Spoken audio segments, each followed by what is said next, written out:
My name is James Furlong.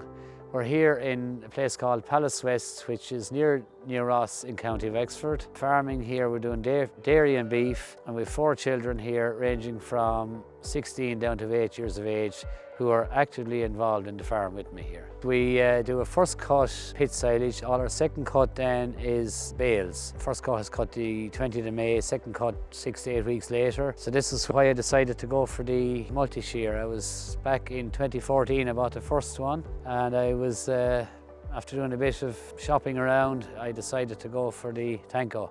This is the second machine that I've bought. Very good build quality, very durable, and probably an improvement over the other one, because sometimes if you're at the end of a silage pit, you have more volume going in at one side than the other. But now with the rams, whatever way the rams are done, there's a swivel or something, so it's not putting pressure on the shear grab as it's closing. I wouldn't have went for a second one if I wasn't happy with the first one.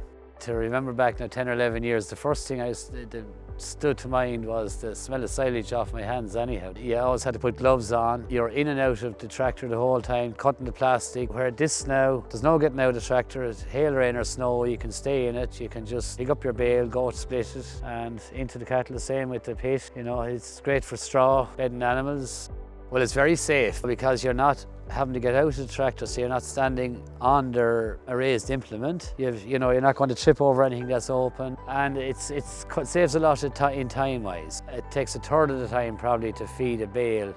It works perfectly on the tractor. The tractor's well able to handle it. That's a 130 boosted to 150 horsepower tractor. We had it on when we got the one in 2014, it would have been on a 100 horsepower odd tractor, but no problem with it. It's not as heavy as it looks, but it's very well built. If you have a bale that's been stacked underneath and it has lost its shape, there's no problem. You just give it a slight roll with the shear grab till you get it back, to get the narrow part of the bale, and then come down over it.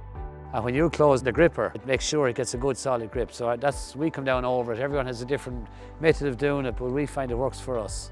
I'd have no problem recommending this i75 MultiShear to anybody that either has to use pit or bales, or even if it's just doing a lot of bedding.